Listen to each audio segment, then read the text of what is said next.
Hi everyone, Monica here. Today I'm going to be working with the Zodiac Aries digital image, and I'm going to show you how I made two separate crafts, and that is a card as well as a picture frame, which would make some nice gifts.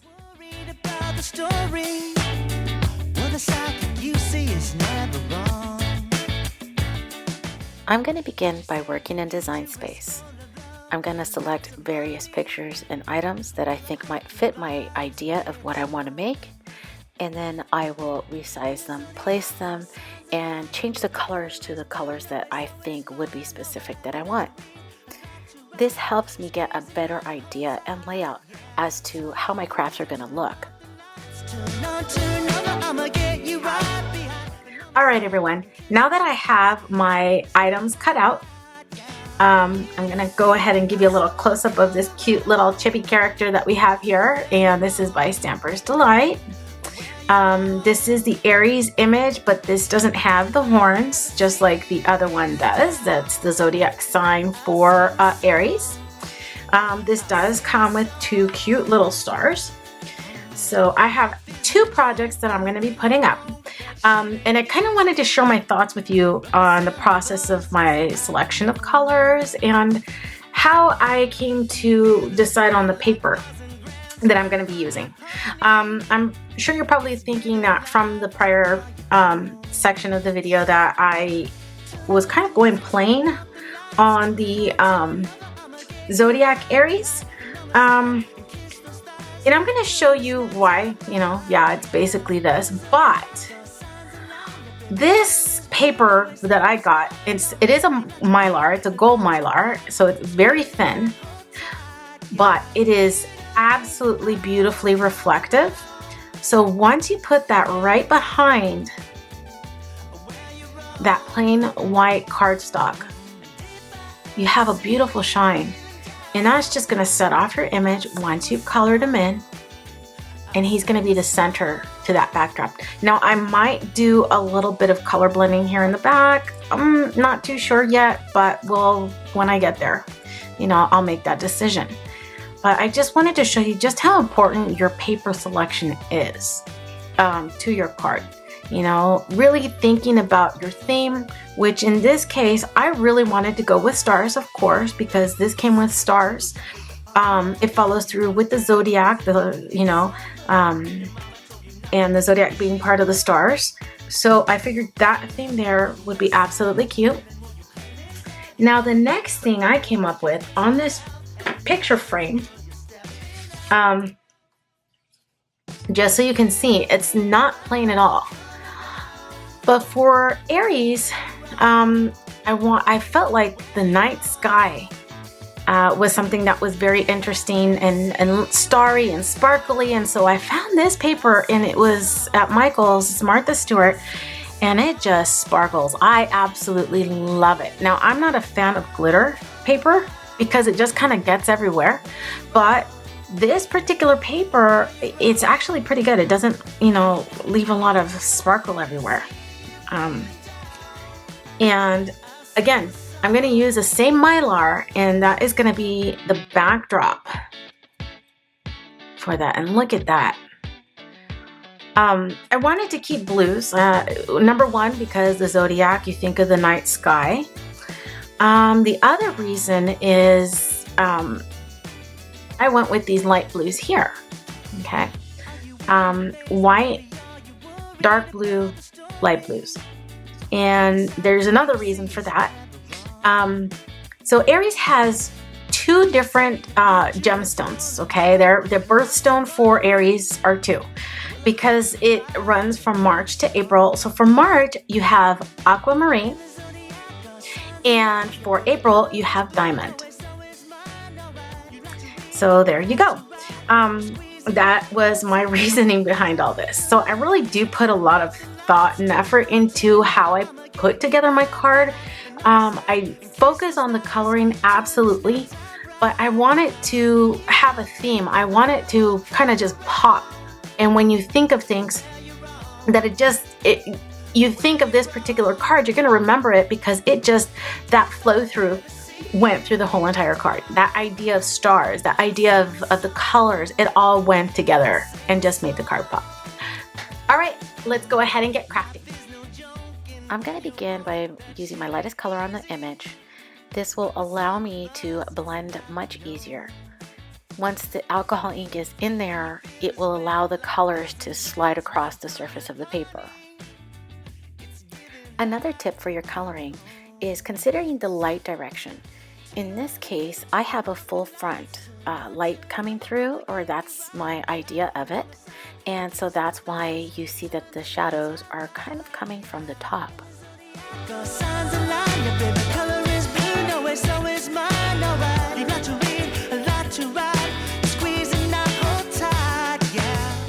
I want to make this little guy blonde, so I'll begin by saturating the paper with the lightest color first.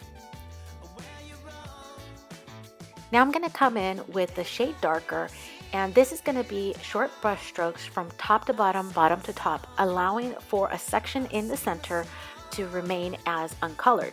And the reason for this is it allows to act as hair shine. Next, I'm going to come in with my dark tone, and this is Y15. I will utilize this around the edges with very short strokes and then drag it across every so often.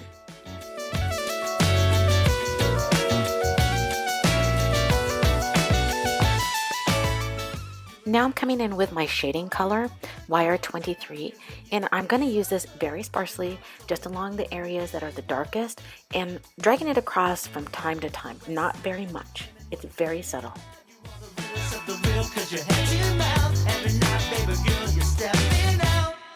Now it's time to get our little guy dressed. I went with blue for the overalls. I have a light, mid, and dark tone. The shading, because of the direction of the light, allows for it to be around the edges and sides versus the front or across only one side.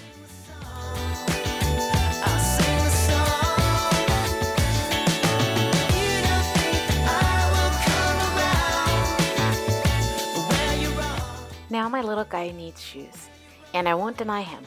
So once again, I'm going with the light, mid, and dark tone. The light to be the base and allow for blending and coloring.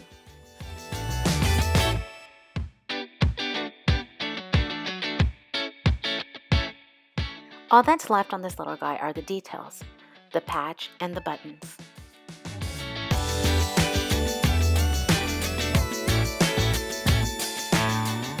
Because I wanted the shirt to remain white, I went in with the warm gray, only touching where the shadows and shades would hit.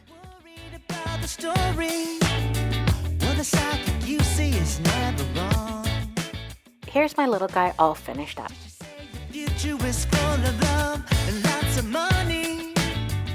Time to give these little stars a little twinkle and shine. I decided to go with yellows once again. I wanted to go with blues initially, but I figured it would meld too much into the cardstock in the background. Now I can't forget to give them rosy cheeks, so I used a little bit of pink and blended it back out with my lightest color. Moving on to the Aries with the ram horns.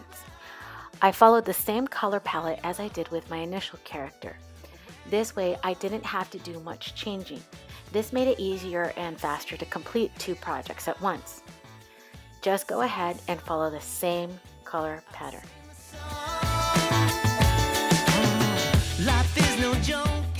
For this image, I decided to go brunette. I wanted a darker feel to this just because of the animal ram. It actually produces more of a darker feeling for me. So that's where I decided on this color palette. If you notice, I only picked 3 colors. I didn't do quite too much, but I followed the same pattern as I did with the blonde kawaii character. Again, feathering from top to bottom, bottom to top, allowing for a section of hair shine. It's not quite as big as the other one because the horns offer a little bit more shadow. But again, you just use the same techniques. And then you go back in and blend out a little bit more, especially with the browns. Just an FYI, typically I would use Prismacolors for these, but I decided to stay away from them this time.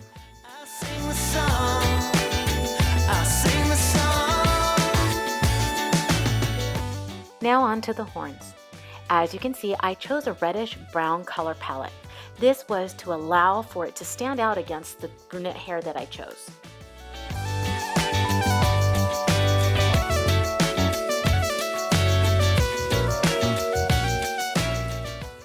As you can see here, this is where the aquamarine came into play for me. I decided to utilize aquamarine in the shirt of the color, and the birthstone played out well. So this is where I get the most questions about how to color metal. It's the same yellow colors that I use, except I use a little bit more of the dark tone into it, allowing it to show those rich, deep colors of gold and a little bit of shine, just kind of like it would on a ring.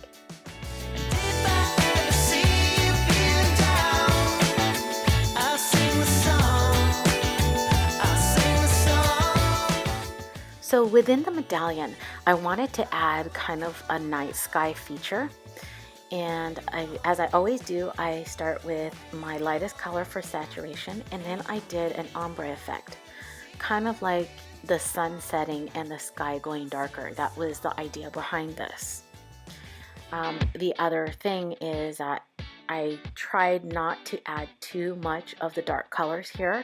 I allowed it to be more towards the top, but the blending did help and it gave it a wonderful effect. Now, the other thing that I did come in with after this was with a white jelly pen to add in stars. Again, I wanted to pull in that ideology of stars and the zodiac. So here I decided that I was gonna blend in some color. I wasn't sure at first, but I did want to have a break between that stark white and the image, and this allowed it to happen. I went in with a little bit of purple and then with a darker blue in order to create that night sky effect. I also added a little bit of jelly pen in order to continue that ideology of stars.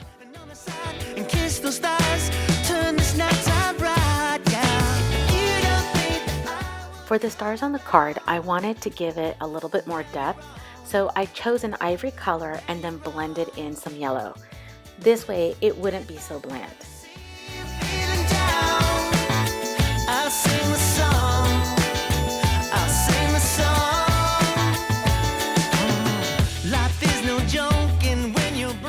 Now I'm in the final phase of my card construction. I use a couple of tips with regards to double-sided tape.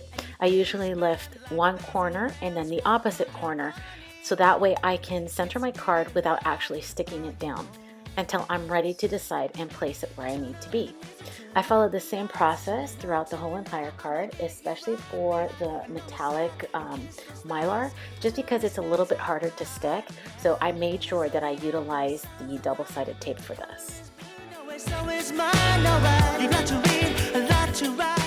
So the first thing I wanted to put down was my sentiment. I kind of already knew that my kawaii character was going to go in the center, so it wasn't too hard to figure out my placement. As you already know, I started doing placement when I started working in Design Space, so that really helped a lot for me to be able to set everything where I need to in advance. And the card is done. So moving on, I am now working the frame.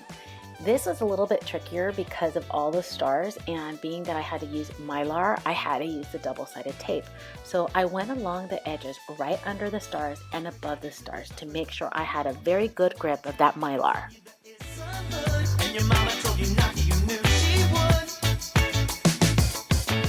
And here I'm going to use my double-sided hack, and this is going to be lifting the insides and outsides on the same corners and then opposite corners to allow me to set my image over the mylar and really get it centered before I start sticking stuff down. Once I'm ready, I pull out all the tabs and press down. Look at all that shine. So I'm going to add a couple more details. I wanted a small banner here. I figured that it might be a nice little touch and a little bit more gold going across, so this was the perfect idea. I used a simple white cardstock for the back of the frame in order to slip my picture into, so I left the top open.